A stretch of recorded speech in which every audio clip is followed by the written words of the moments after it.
Pinag-breakdance ni Luka Doncic ang bantay mga idol. Eto ang exciting LeBron James versus Dillon Brooks. Pumalag kay LBJ, nag-stare down pa mga idol. Di makapaniwala si Luka sa ginawa ni Gabe Vincent. Muli na namang nagkita mga idol si Dillon Brooks at LeBron James sa bahay ng Purple and Gold. It's a different story for Jalen Green and Luka Doncic dahil hindi na battle for Texas to.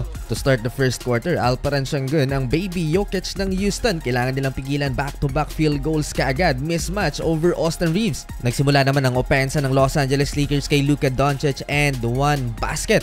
But Dillon Brooks answers back with the 3-point bang. Hindi nag-aksaya si Dillon ng oras mga idol at mukhang may nakakatrash talkan kaagad sa VIP seat ng Los Angeles. May nginingitian si Luka Doncic. Ito ang inaantay na matchup, Brooks versus LeBron James. Mid-range jumper na LBJ. Maaga-agang natusta ang depensa ni Dillon Brooks mga idol sa play namang ito. Napahiya siya ni Luka Doncic. 9-0 run for the Purple and Gold. Napasilip kaagad sa score si LeBron. Napakababa ng score sa first quarter, 19-16 lamang ng tatlo ang Houston Rockets. Alat si Jalen Green, 0 for 5 sa field. Second quarter, 5-point swing for the Houston Rockets but LeBron James answers deep 3-pointer, one leg. Pabilib na naman ang crowd kay Lolo Bron. Dito pa lang nakuha ni Austin Reeves ang kanyang first field goal. Sa first half for the Houston Rockets, wala man lang ni isa ang umabot ng double-digit scoring. That means umiikot yung bola at lahat umaambag mga idol, maging ang bench players. Ganun din naman sa Los Angeles Lakers, muli na namang nag-step up off the bench ang former Miami Heat Gabe Vincent. Nagpakawala ng 3-3 mga idol ang backup guard ng Lakers. Close game, Jalen Green to Steven Adams running dunk. Magic from Luka ang sagot ng Lakers, behind the back pass to Gabe Vincent, another triple.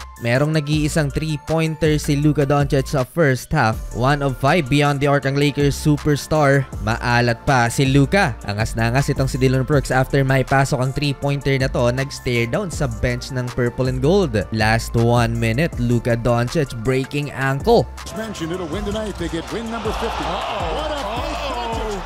Pahiya ang all-star ng Houston Rockets sa bahay ng Lakers. Nakumpleto ang highlight dahil naipasok ni Dorian Finney-Smith ang corner triple. Siya naman na nag-stare down sa bench ng Rockets. Dikit ang laban sa first half, Jalen Green driving layup over LeBron James. 5 points lang si LeBron sa first 2 quarters, 2 of 6 sa field. Last 2 seconds mga idol, Luka Doncic may contact pero hindi tinawagan. Susugurin pa sana ni Luka ang official pati si LeBron. Napareklamo na pressure ang referee, wala silang nagawa kundi i-review ang play na yon official. At nalaman ngang may contact, nabigyan ng 2 free throws si Luka to tie the game at 48 at the half. Mintis yung isa mga idol. Great way to start the second half, Jackson Hayes electrifying dunk and one. And again, laban na naman kay Alperen Sengun, kanina pang napahiya to. Sagutan naman sa tres LeBron James and Jalen Green. Dikit na dikit ang laban, matalo man dito ang Los Angeles Lakers, mananatili silang pang-apat sa Western Conference dahil natalo din ngayong araw ang Memphis. Alperen Sengun bumabawi, napakalupit ng footwork mga idol, parang Nikola Jokic lang sa ilalim. Muling nabuhay din si Dillon Brooks dito sa third quarter, back-to-back field goal over Luka Doncic and a 3-pointer mga idol. Leading scorer pa si Dillon with 13, Luka Doncic over Fred VanVleet. Bank shot and LeBron James against Dillon Brooks again. Good defense but better offense by LBJ. Nangangalahati na ng third quarter mga idol. Nagkaroon ng pisikalan sa pagitan ni Steven Adams at Dorian Finney-Smith.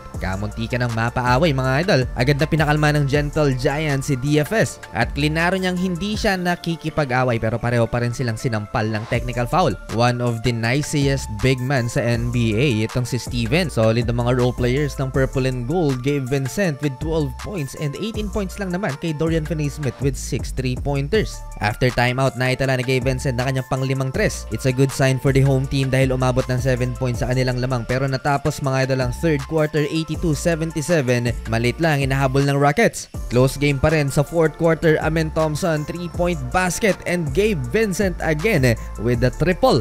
Kahit si Luka Doncic napatayo sa kanyang kinauupaan sa pagbuhat ni Gabe Vincent sa Big 3 ng Purple and Gold. 7-minute mark, LeBron James saw the opportunity mismatch. Easy 2 points for LBJ. Pero pag si Dillon Brooks ang nakabantay kay LeBron James, nahihirapan si The King mga idol. 1-on-1 pa lang yan mga idol with Dillon. Nag-commit ng turnover si LeBron. Tumitindi ang bakbakan. 6-minute mark mga idol. Tari Eason with the poster dunk over DFS. Pero natawagan ng technical foul si Tari dahil sa pagtaunt niya kay Dorian.